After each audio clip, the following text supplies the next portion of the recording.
예, 어제 정부가 고강도 부동산 대책을 다시 한번 내놨습니다. 금융, 세제, 공급. 이 세 가지 방안 중에 어제는 금융과 세제 쪽 대책이 발표가 된 건데요. 한마디로 말씀드리면 집은 자기가 살 집 한 채만 보유해라. 이겁니다. 쉽게 얘기하자면 이겁니다. 한 채를 가진 사람이 규제 지역 내에 한 채를 더 사려고 하면 여기서 규제 지역이라는 건 제가 아까 말씀드렸죠. 투기 지역, 투기 과열지구, 조정 대상 지역. 그러니까 서울 전체, 세종시 전체, 부산과 경기 일부 지역이 됩니다. 여기에다가 집을 한 채 더 사려면 그 사람한테는 대출 못 해준다. 주택담보대출은 1원도 못 해준다. 자기 돈 가지고 사는 거야 못 말리지만 적어도 은행이 돈 빌려주는 일은 없다. 이겁니다. 예. 그리고 종부세도 사상 최고 세율이죠. 3.2%까지 올리겠다. 골자를 말씀드리자면 이 정도. 공급 부문 대책은 다음 주 21일에 발표를 한다 그러죠. 과연 이 정도면 될 것인가? 어제 발표한 대책에 대한 평가와 전망, 여야의 목소리를 한자리에서 들어보죠. 두 분이 나와 계십니다. 먼저 국회 국토교통위원회 여당 측 간사를 맡고 계세요. 더불어민주당 윤관석 의원 나오셨습니다. 어서 오십시오. 네, 안녕하십니까. 카메라 보면서 인사 한번 해주세요. 네, 안녕하세요. 윤관석 의원입니다. 저희 뉴스쇼 스튜디오에 처음 오셨어요. 예, 스튜디오는 처음 왔습니다. 아유, 고생하셨습니다. 고맙습니다. 아침 일찍. 그런가 하면 두 번째 오셨어요? 네, 두 번째입니다. 소속은 자유한국당이십니다. 네. 김연아 의원 나오셨습니다. 예, 어서 안녕하세요. 오십시오. 네. 김연아 의원은 건설산업연구원 네. 출신이신 거죠? 네, 그렇습니다. 우리나라의 네로라는 부동산 전문가 출신 김연아 의원 이렇게 두 분. 우선 윤 의원님, 제가 예고를 했더니 벌써 질문들이 굉장히 많이 들어오는데 일단 어제 대책들이 좀 복잡하잖아요. 여러 가지로. 굉장히 여러 가지 정책들이 한 번에 쏟아졌기 예, 때문에 종합판이었습니다. 예. 몇 개만 제가 좀 질문을 드릴게요. 예, 예. 청취자 질문. 제가 앞에서 뭐 골자 설명은 했습니다만 우선 내가 지금 사는 집이 있는데 한 채를 더 서울에 사고 싶다. 혹은 부산의 해운대에 사고 싶다. 이러면 이 사람은 뭐 살 수는 있지만 대출은 한 푼도 안 되는 거예요. 예, 그렇습니다. 지금 정부가 발표한 안에 의하면은 예. 투기 조정 지역, 소위 규제 지역이죠. 여기서 한 채를 보유하고 있는 분이 다시 예. 한 채를 더 구입을 하려 하면은 대출은 되지 않습니다. 무주택자의 경우는 다릅니다. 예. 이게 굉장히 강력한 거예요. 예전에는 뭐 30%로 뭘 줄이고 이런 건 있었지만 40%로 줄이고 아예 빵원인 적은 없지 않았어요? 예, 이번에 대책은 좀 강력한 예. 상태입니다. 한 채 사는 집 외에 더 가지려면 빵원. 그러면 규제 지역 제가 지금 말씀드린 그 규제 지역만 아니면 한 채 더 가질 때 대출이 가능합니까? 예, 그렇습니다. 예. 그때는 얼마나 가능합니까? 대출에 대해서는 뭐 그때 그 지역 본인의 신용 상태에 따라 다 다를 텐데, 다를 텐데. 예, 일반적인 대출을 그대로 받으실 수 있습니다. 주택담보대출은 한 30%까지 지금 되는 것으로 예, 신용은 좀 제외하고 이렇게 된 것 같아요. 그리고 다주택자, 2주택 이상 가진 사람은 집을 구입할 때뿐 아니라 일반 생활대출, 그러니까 뭐 갑자기 병원비가 급히 필요해서 집 담보로 잡아가지고 대출받고 이럴 때 있잖아요. 그때도 30%밖에 못 받습니다. 전세자금 대출은 아예 불가능합니다. 굉장히 강력하네요.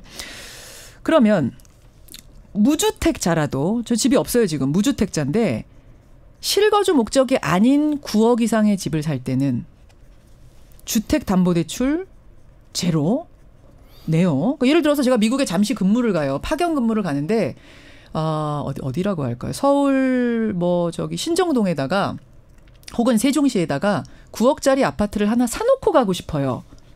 이런 사람은 대출 안 해준다는 거군요. 무주택자라도. 예, 그렇습니다. 실거주 목적이 아닐 경우에 있어서의 그 예. 조건에 해당되지 않는 경우에 있어서는 예. 대출이 되지 않습니다. 그럼 제가 미국에 가면서 한 1년 파견 근무 가면서 얘가 정말 구체적이지 않습니까? 근데 예외 곧 사항도 가실 것 같아요. 파견 근무. 미국의 특파원으로 파견 근무를 가는데 무주택자예요. 저는. 네. 무주택자고 현금도 없어서 대출을 받긴 받아야 되는데 세종시에 9억짜리 아파트가 정말 탐나지만 대출을 못 받기 때문에 빵원이기 때문에 결국 거기는 못 사고 대출을 받으려면 9억 이하를 사면 대출 받을 수 있고. 예, 그렇습니다. 예, 이렇게 되는 거예요. 그것도 서울과 세종은 안 되고. 예, 서울에서 지금 투기 조정 지역은 안 되고. 근데 예외적으로 이제 예를 들면은 뭐 직장이 옮겨지거나 뭐 이사를 가거나 또는 뭐 부모님에 대해서 뭐 이렇게 어떤 모셔야 되는 경우라든지 이런 예외 조항들은 좀 있습니다. 그거 제가 질문 드리려고 했는데, 그러니까 겹치는 구간들이 있어요. 뭐냐면 지금 우리가 한 집에 살고 있는데 부모님 모시고 혹은 아들과 함께 한 집에 살고 있는데 분가를 하게 되는 상황. 그래서 어떻게 하다 보니까 한 집에 살고 있는데 두 채가 되는 경우들 있잖아요. 뭔가 이렇게 절묘하게 겹쳐서. 이런 경우에 사정은 봐줍니까? 제가 좀 변명을 드리자면 우리 윤관석 간사님한테 그걸 물으시면 예. 답이 나올 수 있는 질문이 아닌 것 같고요. 김연아 의원이 하시죠. 아니요. 그거는 거의 세무사한테 물어보셔야 될 아주 구체적인 상황이라서. 그런가요? 예. 근데 이제 이게 보여주는 게 예. 단적인 게 부동산이 너무나 개개인별로 사정이 다를 수 있다는 거. 또 한편으로는 요번 나온 대책이 또 굉장히 꼼꼼하고 그물망처럼 돼 있어서. 아주 꼼꼼하더라고요. 제 생각에는 이 대책을 이해하는데도 예. 한 적지 않은 시간이 걸리지 않을까. 저도 지금 밤새 공부했어요. 절대 밤새 공부해서 아실 수 없고요. 적어온 거 보세요. 예. 형광펜 치면서 제가 준비를 해왔는데 네. 무쇠바람님이란 청취자님이 여기서 지금 말하는 9억이 실거래가입니까? 뭐 과세표준입니까? 공시지가입니까? 물어보셨는데 9억의 기준은 뭐예요? 시가입니까? 예, 그렇습니다. 시가랍니다, 여러분. 시가로 9억 이상이면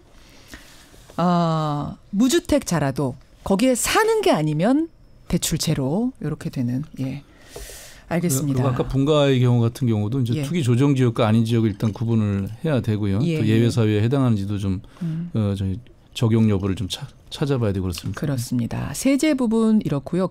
금융 대출 부분 이렇고요. 세금 부분 가보겠습니다. 세금 부분.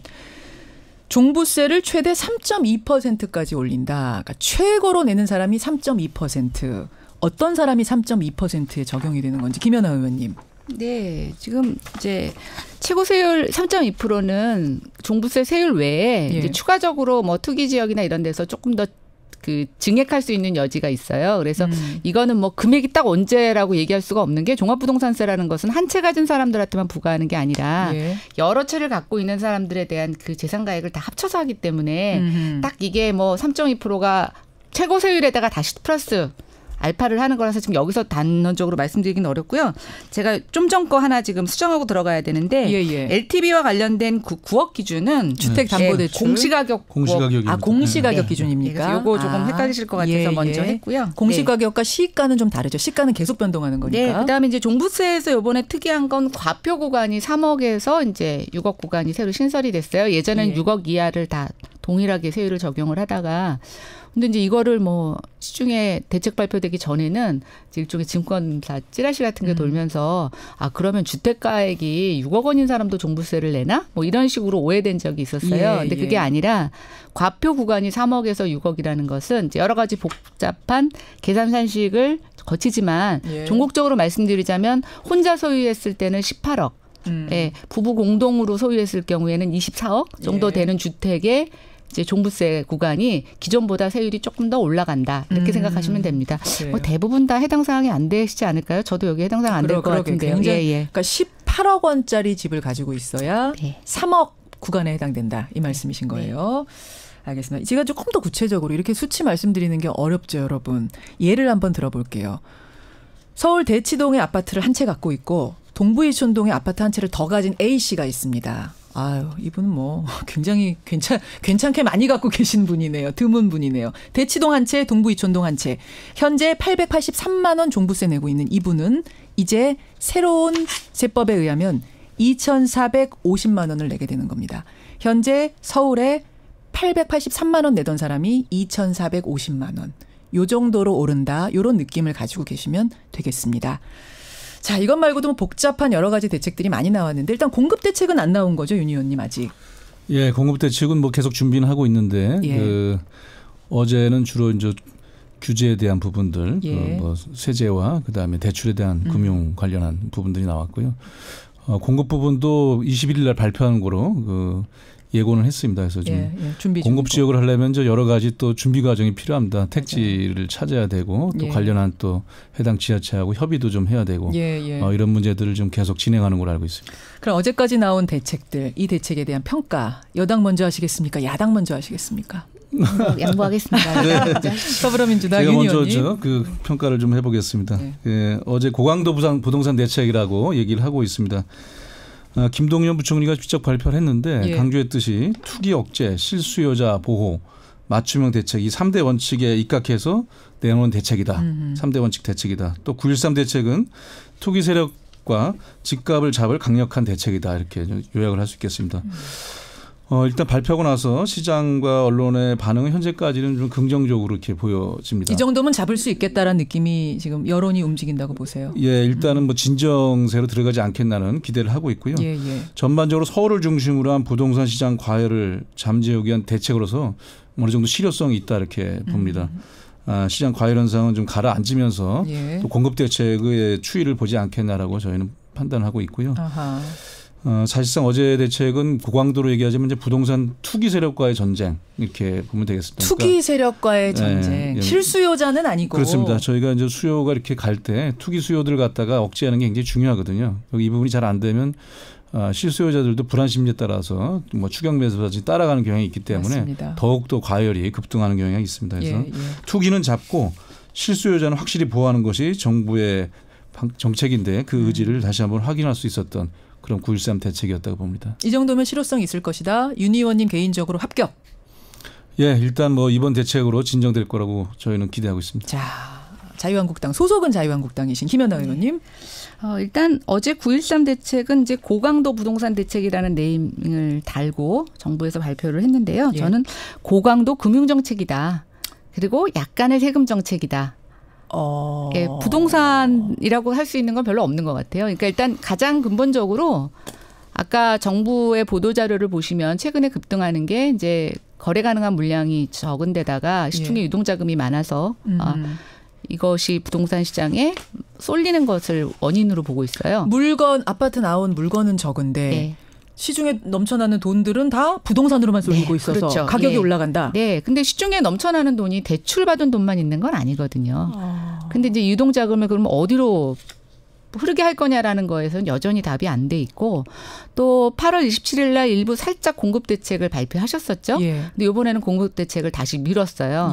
아까 윤 의원님 뭐 지자체하고 협의하고 하셔야 된다고 얘기를 했는데 제가 봤을 땐 협의가 좀 오래 걸리지 않을까. 왜요? 박원순 시장님 장관님이 한마디만 하시면 안 된다고 계속 구두로 공급 정책을 지금 약간 방해하고 계신 거죠. 박원순 시장이 여의도 용산 얘기 나왔을 때 국토부하고 부딪혔던 그거 말씀하시는 거예요? 그것은 이제 시작점에 불과하고요. 지금 정부가 공공택지를 처음에 공공택지를 풀어서 공급하겠다 그랬더니 외곽이라 안 된다 그랬더니 그럼 그린벨트 한번 검토해 보겠다 그랬더니 서울시에서 대번 시장님이 언급을 하셨습니다. 우리 서울에서는 그린벨트 풀지 않겠다.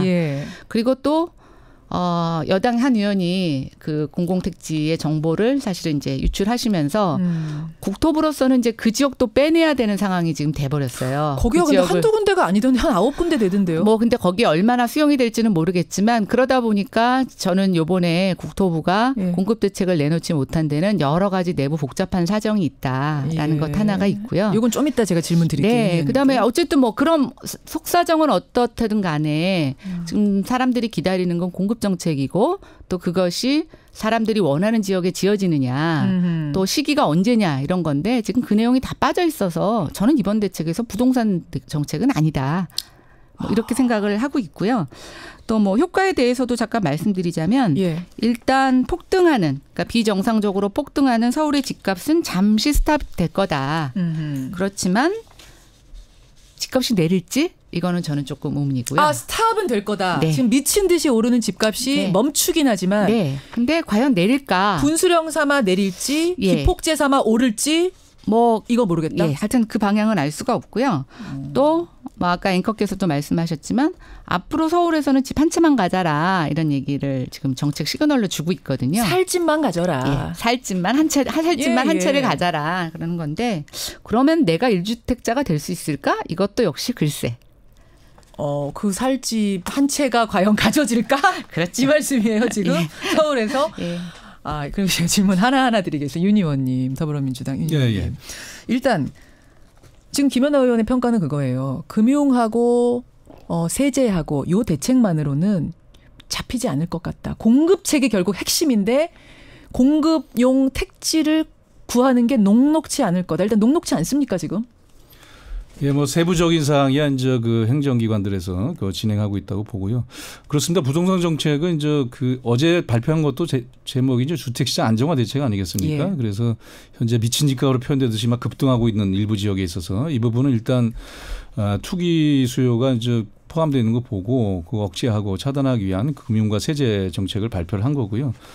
무주택자라든지 뭐 이런 분들에 대해서는 주택 공급으로 또 이 부분을 갖다 해결해 나가야 되거든요. 항상 양측이 있는 겁니다. 그런데 그렇죠. 어제 공급 대책이 다 준비가 되지 않아서 한꺼번에 발표되지 못했던 거고요. 오래 걸리는 거 아니냐고 지금 김연아 의원이. 그게 나와야 뭐 핵심인데 그거 굉장히 오래 걸릴 거다. 예측을 또 하신 건 다른 정보를 갖고 계신지 모르겠습니다만은 이 기본적으로 협의를 하려면은 그 행정적으로 지켜야 될 기간들이 있습니다. 뭐 2주간 어떤 협의를 해야 된다라든지 이런 것들이 있기 때문에 어제 김현미 장관도 기자회견 때 설명을 하던데 그런 최소한의 기간을 갖다가 고려했을 때 21일로 얘기한 거고요.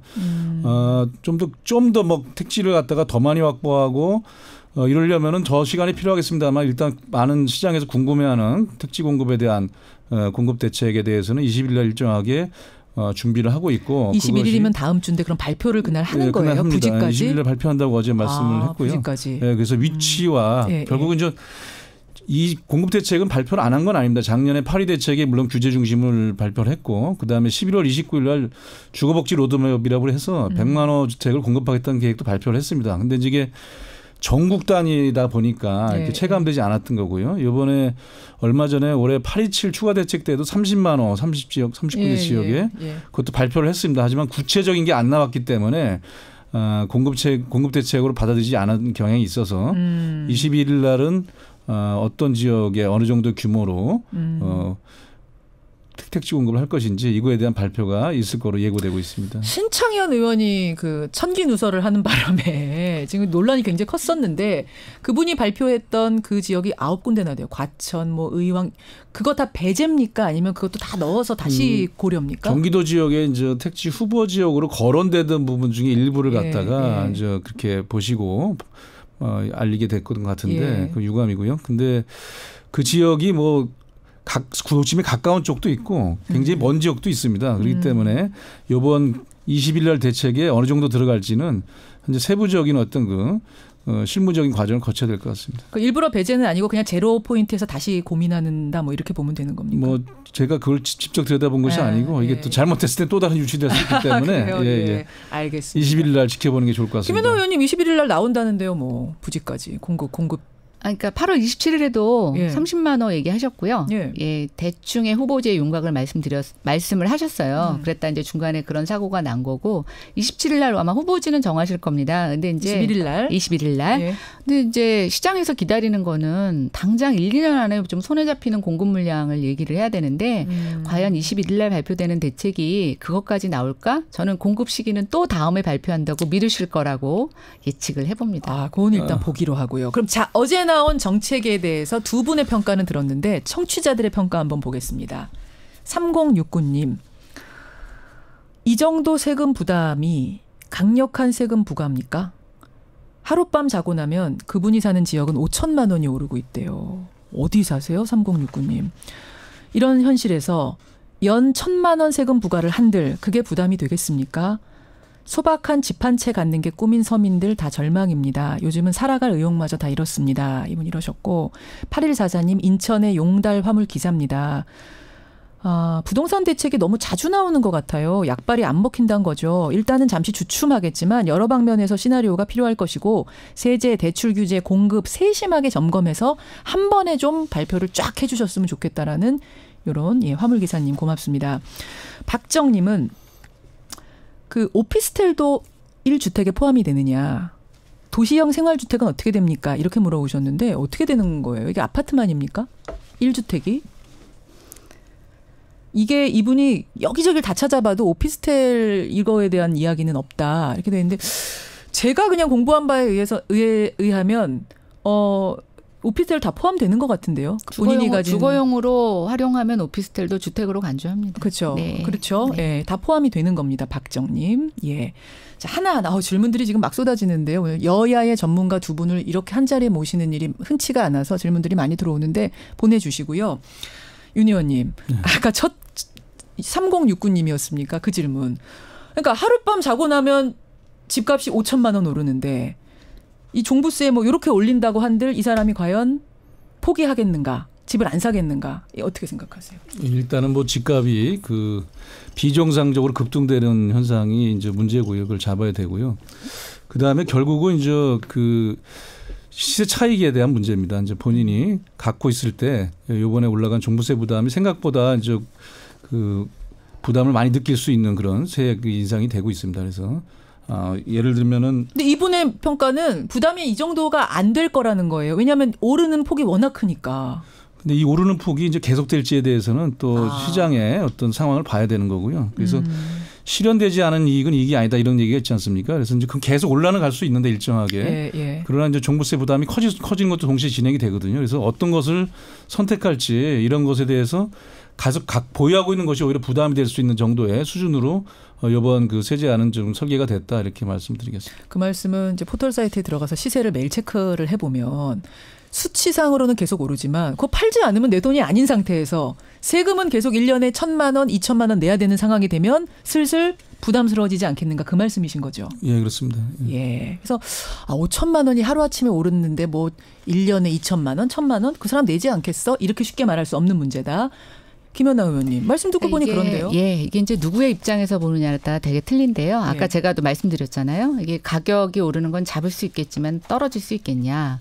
한 주택을 가지라고 하지만 나는 이미 이 올라버린 상황에서 하나의 주택이라도 가질 수 있겠냐. 이렇게 제가 말씀을 드렸는데 이제 이 정부의 세제 혜택, 그러니까 세제를 강화하는 내용을 보시면 재산세는 건드리고 있지 않아요. 종부세만 건드리고 있습니다. 그래서 다주택자, 좀 고가주택을 갖고 있는 사람들에 대해 세부담은 늘어나는데 상대적으로 또 보면 그 사람들은 그 정도 세금 매긴다고 집을 과연 팔까?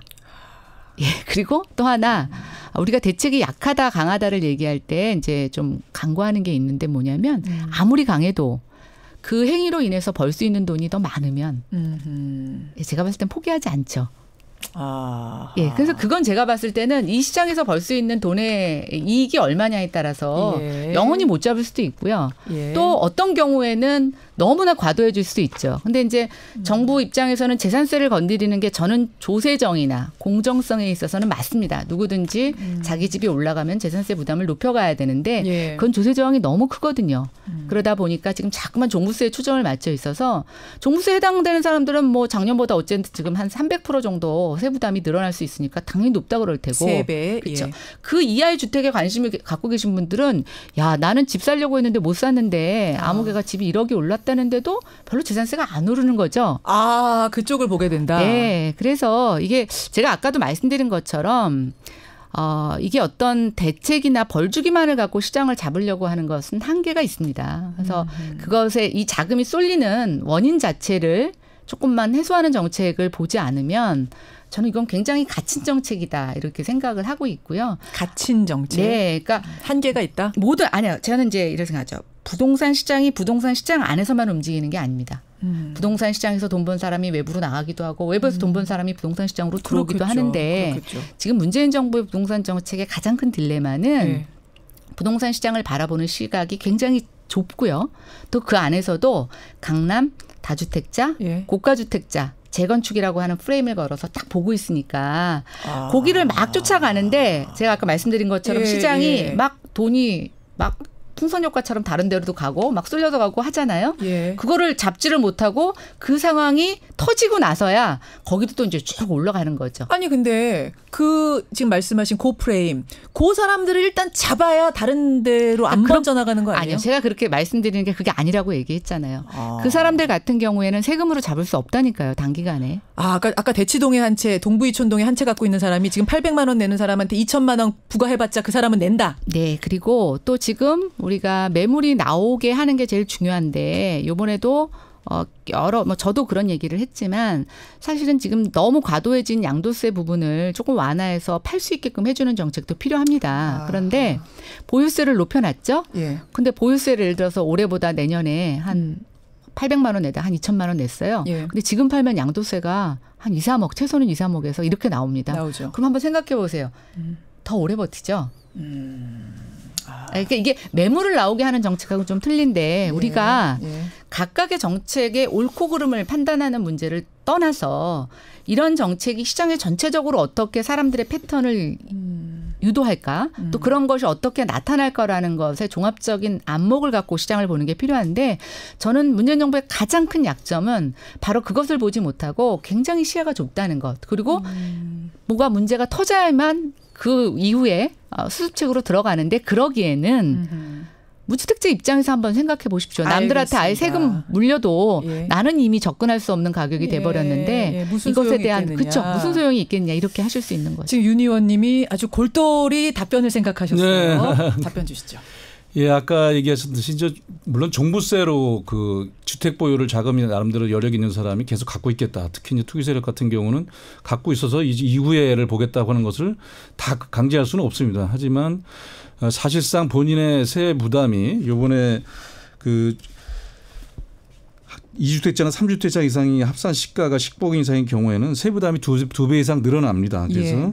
또 종부세에 대한 상한 제한액도 150%에서 300%로 조정이 되고 하기 때문에 이 부담을 갖다가 계속 갖고 주택을 다주택을 보유할 것인지 아니면 이익 실현을 일부라도 하고 내놓을 것인지에 대한 문제에 대한 선택으로 봤을 때 저희는 일정하게 물량이 나올 거라고 보고 내놓을 거다. 있고요. 그 사람 예. 내놓을 거다. 예, 그렇게 보고 그다음에 이제 물론 이제 부동산 정책은 금리라든지 여러 가지하고 요인이 연결되어 있는 것은 맞습니다. 거의 정책하고. 네. 그래서 어제도 대정부 질의 때 저희 당의 박영선 의원이 이제 이낙연 총리를 상대로 해서 금리 정책에 대한 문제도 물었죠. 그리고 시중에 부동자금이 굉장히 많습니다. 한 1,100조가 넘는다고 하지 않습니까? 그게 다 지금 부동산으로 온다는 거예요. 이게 갑자기 생겨난 것이 뭐 이 정부 들어서 뭐 산업 규제라든지 이런 게 한 개의 문제가 아니라 지난 시기 박근혜 정부, 이명박 정부 때 문제인데 가까이는 최경환 전 부총리가 그때 유명했던 얘기가 이제 빚내서 집 사라 이렇게 얘기를 했습니다. 그래서 금리를 내리고 그동안 부동산 규제에 대해서 상당 부분 완화를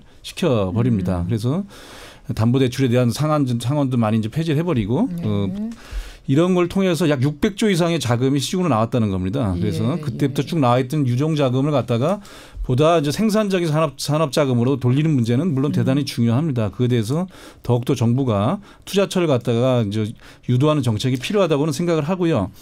이런 거래 정책은 근데 이제 어차피 시간이 좀 걸리면서 써야 될 거 아니겠습니까? 또 금리 같은 경우는 부동산 문제도 이제 중요하긴 합니다만은 또 현재 경기의 상태라든지 여러 가지를 또 봐야 된다. 그리고 지금 그 가계 부채가 1,500조가 넘는다고 하기 때문에 여기에 또 직접적인 영향을 주고 있기 때문에 검토는 하겠습니다만은 즉각적으로 쓸 수 있는 것에 대해서는 단순히 부동산 정책 하나만으로 판단할 수는 없다. 그래서 이 부분 종합적으로 이루어진다고 생각을 알겠습니다. 합니다. 마지막으로 제가 볼 때는 분리해서 봐야 될 것은 어떻든 간에 이제 이 투기 수요에 대해서는 금융이라든가 세제로 규제를 하고 또 실소유자에 대한 보호라는 게 뭐냐면은 공급을 하겠다는 겁니다. 공급을 하겠다. 저는 작년 8.2 대책이 일정하게 시장을 한 10여 개월 정도 안정적 관리하는 데는 효력을 발휘했다고 10개월 봅니다. 10개월 정도.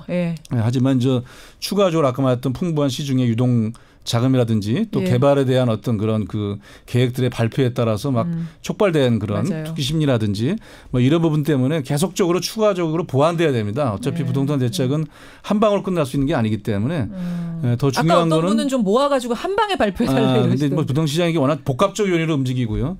또 한 측면에서 이제 공급 대책이 좀 더 구체적으로 신속하게 그 발표가 됐으면 하는 생각이 있습니다. 지금 마무리를 좀 해야 되는데 이제 대안을 우리가 생각해야 되는데 윤 의원님 말씀 듣고 보니 그러니까 이 정도면 일단 금융하고 대출 부분은 세제 부분은 됐고 공급은 앞으로 나올 것 신도시 수도권 신도시 쪽 공급이 되는 거죠. 공급이.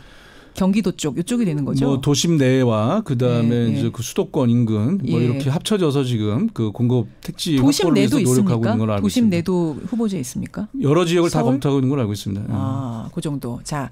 요 정도면 김연아 의원님 될 것인가 대안을 좀 주십시오. 어떤 식으로 잡아야 하는가 김연아 의원이 생각하는. 일단 저는 문제적 접근에 대해서 계속 지적하고 싶은데요. 지금 윤 의원님이 8.2 대책 성공이라고 얘기하시는데 저는 절대로 그렇게 생각하지 않습니다. 성공은 아니고 당시에는 아니요. 효과가 있었다는 거죠. 박원순 시장님의 발언이 촉발이 되기는 했지만 그 10개월이 안정됐던 건 안정이 아니라 잠시 눌려 있다가 그 개발 호재로 인해서 폭발이 된 거죠. 그러니까 눈치 보다가? 그 시장이라는 게 우리가 근본적으로 시키는 것과 잠시 눌러놓는 거에 차이는 있고요.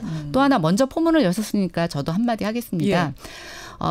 이전 정권에 대해서 자꾸만 지금 핑계를 대시는데 솔직히 말씀드려서 그때 빚내서 집 사신 분들은 지금 다 돈 버셨어요.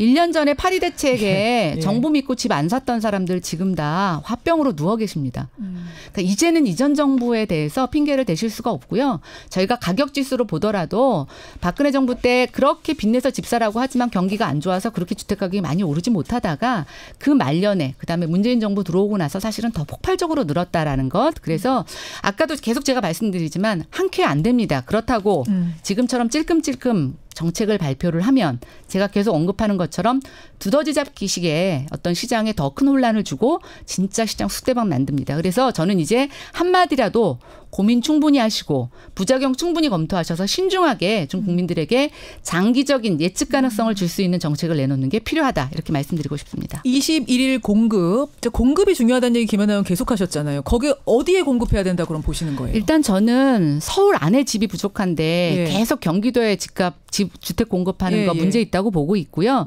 많은 연구 결과가 경기도에 대도시에서 수도권으로 인구 유입하는 사람들 중에 상당 부분이 경기도로 오고 있고 서울 사람들이 나가는 게 아닙니다. 그런데 서울의 재개발 재건축 다 발목 잡아놓고 그린벨트까지 풀어서 주택 공급한다는 거 어불성설이고요. 그럼 그린벨트 풀지 말고 지금 짓고자 하는 집들을 좀 짓게 그렇죠. 해줘라? 대표적으로 재건축에 대해서 다른 규제 완화 필요 없고요. 안전진단만 새 정부 들어서 강화한 거 원상복귀해도 저는 분명히 한 4, 5년 뒤에 순차적으로 재건축이 할 수 있다. 이렇게 생각합니다. 그걸 대안으로. 자, 이제 마지막 마무리 30초씩 드리겠습니다. 더불어민주당 윤관석 의원님. 예. 부동산 대책, 특히 주택시장 안전관리에 대해서는 어제 9.13 대책이 저는 이상 과열 현상에 대해서는 투기 수요에 대해서는 확실하게 억제와 차단책에 효과가 있을 거라고 봅니다. 기대해달라. 기다려달라.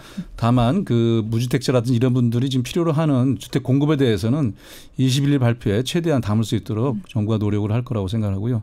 도심 내에 특지가 없으니까 자꾸 재개발 재건축을 얘기를 하는데 그 재개발 재건축 지금부터 논의에 들어가도 5년 10년 걸립니다. 사실상에서. 그리고 상당한 용적률 완화하지 다른 혜택을 줄 수밖에 없고 규제 완화를 할 수밖에 없습니다. 그렇게 되면 또 다른 투기 수요를 불러일으키고 집값 안정에 전혀 도움이 되지 않는다는 판단을 갖고 있습니다.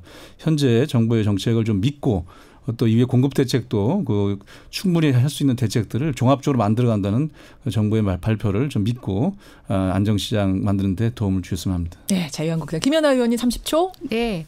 지금 시장에서는 정부 보고 제발 가만히 있어 달라고 얘기합니다. 정부가 뭔가 내놓을 때마다 자꾸만 시장이 더 악화되는 것 때문에 그런데요. 좀 전에 말씀드린 것처럼 좀 더 신중하게 부작용까지 검토해서 정책을 내놔셨으면 좋겠고요. 또 하나 있는 사람, 강남 사람 다 때려잡아서 중서민들에게 뭐가 좋아지는지 이거 설명하시지 않으면 저는 지금 내놓고 있는 정책은 그냥 화풀이 정책일 뿐이라고 생각이 됩니다. 자. 여기까지 오늘 정말 뜨거웠습니다. 두 분. 부동산 대책에 대한 여야의 진단 이렇게 좀 차이가 많이 나네요. 일단 21일 우리가 발표까지 좀 더 보고 그때 여러분들 또 문자 보내주시기 바랍니다. 오늘 두 분 고맙습니다. 예, 감사합니다. 네, 감사합니다. 더불어민주당 윤관석 의원, 자유한국당 김연아 의원이었습니다.